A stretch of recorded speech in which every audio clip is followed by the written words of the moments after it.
Sawadee Pimai, welcome to Songkran. Very noisy up here. I hope you can hear me. Now it is Songkran, so welcome to the Thai New Year. Obviously it's going to be very busy out on the roads today, and if you're driving down any of those smaller sois, walking or even on your motorbike, you might get a bucket of water thrown at you. All in good fun, celebrating this year's Thai New Year. But we do have plenty of news to cover, and of course we thank 5 Star Marine for their sponsorship.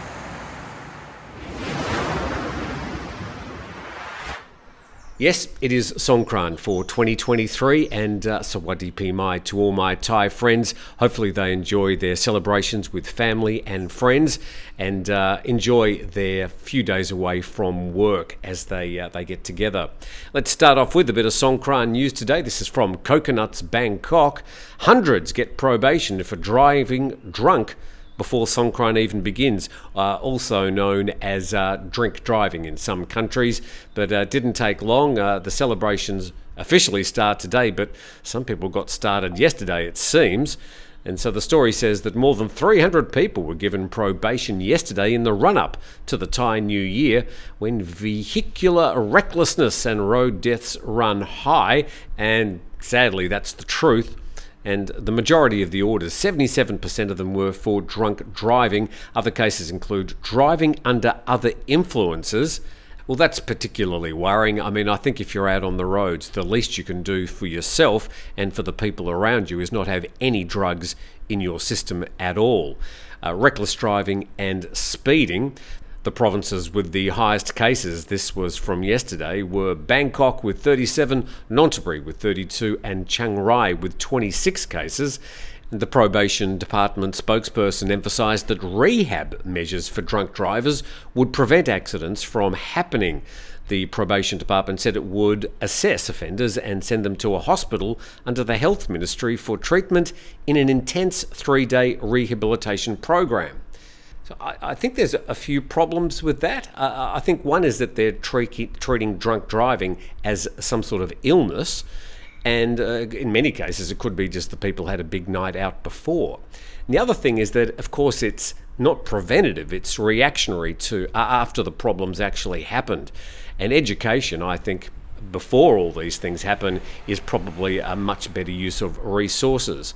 And 45 public service points, service checkpoints and community checkpoints with volunteers have been set up throughout the country. That's just the probation department. Of course, the police are out in force, plenty of checkpoints on all the main roads, and a lot of stop-offs where you can have a coffee or a drink, or at least just a short break on your trip wherever you're going. So maybe take advantage of those. A bit more Songkran news, this from The Nation. Lost in translation, foreigners advised to Google Translate police guidelines. And it says the Central Investigation Bureau, like they've got nothing better to do, dispatched a team of police officers to Khao San Road to offer guidelines to foreigners on how to protect themselves from criminals. Okay, good intention here. Let's see how it goes. The only problem is the guideline is in Thai, and the tourists have been advised to use Google Translate to decipher it. Of course, plenty of Thais need the same advice, but you would have thought maybe if they're going to a place like Khao San Road that they have the same sort of piece of information, but in 4 or 5 languages instead. The little booklet offering advice in Thai comes in a waterproof bag that can be worn around the neck and is large enough to hold a phone and some money. And there she is. And there they are posing for the camera. That looks like the police picked out a handsome young gentleman, and she's standing there with her thumbs up going, "I'm not really sure why I'm here." And her friend in the floral shirt saying, "Well, what is this?" And she's saying, "Oh, gee, it's only in Thai." And here's the things they're talking about. Burglary. People are advised to put their homes and valuables under lock and key, and alert police to keep an eye if they're away for several days. Well, maybe just alert your neighbours. Mugging. People are urged to stay with crowds for fear of mugging in quiet remote spots. Pickpocketing.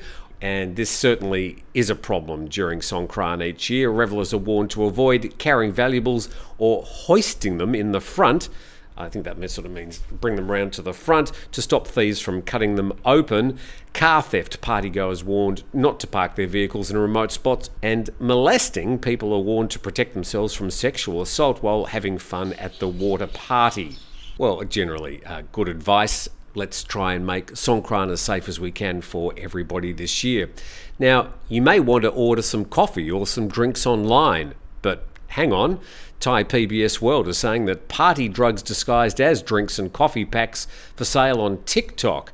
And drug trafficking gangs have recently turned to a new trick to sell party drugs online, such as ketamine and ecstasy, disguised as electrolyte and collagen drinks and coffee. The Office of Narcotics Control Board has received a report about an advertisement on TikTok offering such items containing the party drugs. Now, we shouldn't demonise TikTok with this. Of course, other social media are used for selling illicit drugs from time to time as well. The post also shows phone numbers and WhatsApp contacts, sort of making it easy for the police in a neighbouring country, and showing that TikTok users, including Thais and foreigners, had already made purchases. He said that the coffee was offered at 1,500 baht per pack, and added that the drugs are available in the Golden Triangle area and not yet in Thailand. Part of that Golden Triangle area is in Thailand, so I think that little part's been lost in translation. And he warned that the packs often contain a mixture of several party drugs, which are highly dangerous for consumers and may result in sudden death. Well, you're probably going to have to be pretty naive if you're ordering coffee and you open up one of these packs going, that's strange looking coffee. So obviously just be aware that if you're ordering things online, make sure you end up getting what you actually ordered. And that story from Thai PBS World. And I'd just like to briefly thank our sponsors, 5 Star Marine. They've got a whole fleet of these great little boats if you want a private premium tour off the island of Phuket to any of the 32 islands. I can highly recommend 5 Star Marine. There's a link, if you'd be interested in finding out more, in the description of this video.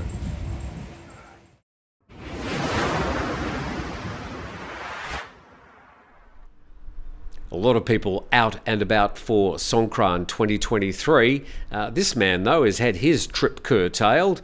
The Nation Thailand reporting that highway robbery. A man caught for misusing M-Flow booths 22 times. These are toll booths that just read your number plate and take some money out of your account to use the road. A motorist was finally arrested for allegedly zooming through M-Flow booths on Expressway 22 times without paying a single baht. And the 69-year-old's been arrested for using a fake license plate on his Porsche Cayenne. You would have thought that if you can afford a Porsche, you could probably afford to pay the tolls. And police also found that the man, who's called Sanshai's car, had different license plates on the front and the rear. And the front plate appeared to be a vanity plate that could only be obtained at auctions hosted by the Department of Land Transport. And police were acting on a complaint filed by the owner of the vanity plate. He said he'd received a notice from the DLT ordering him to pay the M-Flow fee as well as late payment fines. And there's the gentleman, Mr. Sanchai, pointing to the plate. Oh, that's a fake plate. And Sanchai was charged with using a fake license plate, using the expressway without paying toll fees. He's reportedly confessed to the charges. Gone to a lot of trouble to avoid these tollway charges. I hope the 22 charges he's avoided covers some of the cost that he's now going to have to face. The M-Flow system was introduced last year in a bid to reduce congestion. The M-Flow gates have no barriers or cashier. Users are required to register their preferred toll fee payment method online before they can start using the system. So the M-Flow system becoming more apparent at toll booths right around Thailand just saves you having to stop and sort of ferret through your pocket for 20 or 50 baht. To our next story now, and this covered from Channel News Asia. Thailand's cannabis champion eyes bigger role after May election.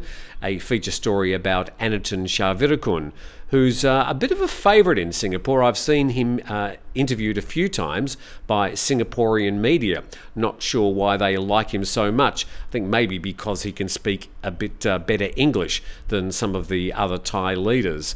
And Thailand's health minister, who championed the legalisation of cannabis, is hoping the reform will help deliver gains in next month's election, with expectations he could emerge as a power broker who can stitch together a coalition government. 56-year-old Anutin Charnvirakul is confident his Phumjai Thai party will be part of the next government after the election. But last year's legalisation of cannabis has brought Anutin and his party more attention, both positive and negative, in the run-up to the May 14 vote. He says, we'll, not sure what's going on there, win more seats than last time for sure. Our goal is to get parliamentary seats in the 3 digits in this election because of what we've done in the last election. Pumjai Thai, which means proud to be Thai, won 51 seats in the 500-member parliament, becoming a junior partner in a coalition dominated by pro-military parties. But those 51 votes are very important, and it got Palang Pracharat over the line and able to form a coalition. 2 opinion polls last month show Pumjai Thai was the most popular party in the ruling alliance, but behind the favourite, Pheu Thai. Well, I'm not sure if that's the case. Let's go to a report on the most recent poll, and we'll have a talk about some of the other numbers. This was from last week's Bangkok Post, and it said Pattongtarn #1 candidate for Prime Minister in Ubon Ratchathani. So this poll was done in the northeast of Thailand, which admittedly is sort of a bit of a stronghold for the Pheu Thai party. But the numbers in this poll are quite reflective of polls done in recent weeks also in Bangkok and Samut Prakan, which is more the heartland of the sort of conservative Thais.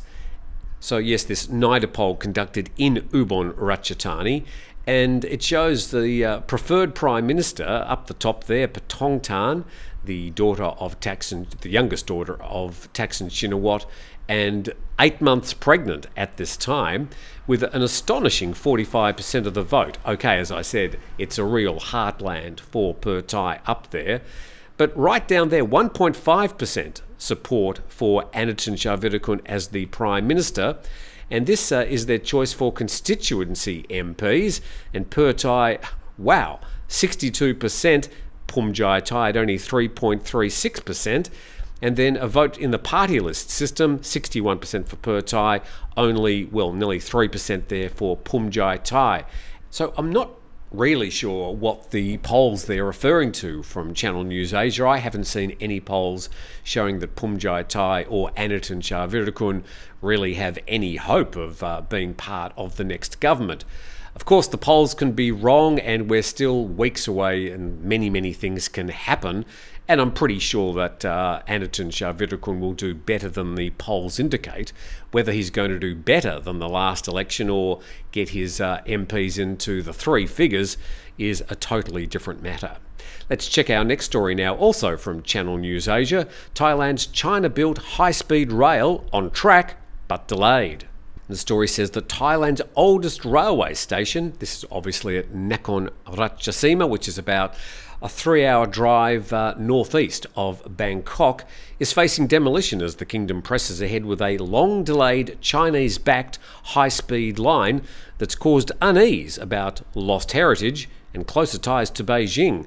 Concrete piers supporting the new elevated track tower over bright green rice paddies, cutting a strip through a quiet corner of Thailand's poor rural northeast. The $5.4 billion line aims to connect Bangkok to Kunming in China via Laos by 2028, another piece in Beijing's vast Belt and Road infrastructure initiative that sprawls across Asia. And the PM Prayut Chan-o-cha is facing a tough battle in next month's general election, and he's championed the 600-kilometre railway as a way to boost the economy through trade with China. So the 600-kilometre railway refers to the entire line from Bangkok all the way up to the Laos border at Nong Khai. Thailand already has nearly 5,000 kilometres of railway, but the rundown network has long driven people to favour travel by road, despite the extremely high accident rate. Also, of course, it's driven people onto the discount airlines. So a lot more people flying these days than going by rail. When the line's complete, the Chinese-made trains will run from Bangkok to Nong Khai on the Mekong River border with Laos at up to 250 kilometres an hour. And the chair of an association of Siamese architects says, "We're not against the high-speed train project, but we want to show that the old and the new can coexist." They want to turn the site into a tourist spot by shifting some pillars just by a few metres so the new station can be built alongside the old one. I mean, when that's finished, the article says in 2028, I think that high-speed rail is going to be very popular, and I'd love to do the trip from Bangkok all the way into China. I think it would be very interesting indeed. But what's Richard Barrow going to do, and all his friends that like the old trains? I'm sure the old train network is still going to be very popular for some people here in Thailand. And here's a quick map showing the blue section, which is from Bangkok to Nakhon Ratchasima, and then it snakes north all the way to Nong Khai on the border with Laos there, just to give you a bit of context. Water in the Chao Phraya and 21 other rivers unfit for splashing during Songkran. So this is a problem if you're in Bangkok and you want to fill up your water pistols. They're saying don't take the water out of the Chao Phraya. And Songkran revellers in Bangkok and Nonthaburi province are advised not to use water from the Chao Phraya River because of high levels of, I can't even read that, but FCB bacteria. Doesn't sound particularly nice. And this is according to the Pollution Control Department. Water from the other 21 rivers and natural water sources are also found unfit for splashing due to high concentrations of bacteria. Then they go through a list of 21 other rivers around central Thailand saying, well, you can't take your water from them either, but there is a solution. It says the Pollution Control Department said that the seawater at 77 beaches all over Thailand has tested mostly safe, and they've listed some of the beaches. So great solution. If you are in Bangkok enjoying Songkran and your water pistol's empty, no problems, just run down to the nearest beach, which I think is about 3 hours away, and fill up your water pistol. Great advice there from the Pollution Control Department. Hopefully you're going to have a happy and safe Songkran. We're here all the way through, so tomorrow Saturday I've got Nick here, and I'm not sure if we're doing our cooking show or not. Nick's actually very busy with a day job, so I'm not sure if we'll be able to pull that together, but we will be here for an hour at 9 a.m. Thai time to share some time with you. Any of your questions or comments, everybody's welcome. Then on Sunday, of course, we've got Steve again with Grumpy Old Men. Thanks for joining us today. We'll see you tomorrow.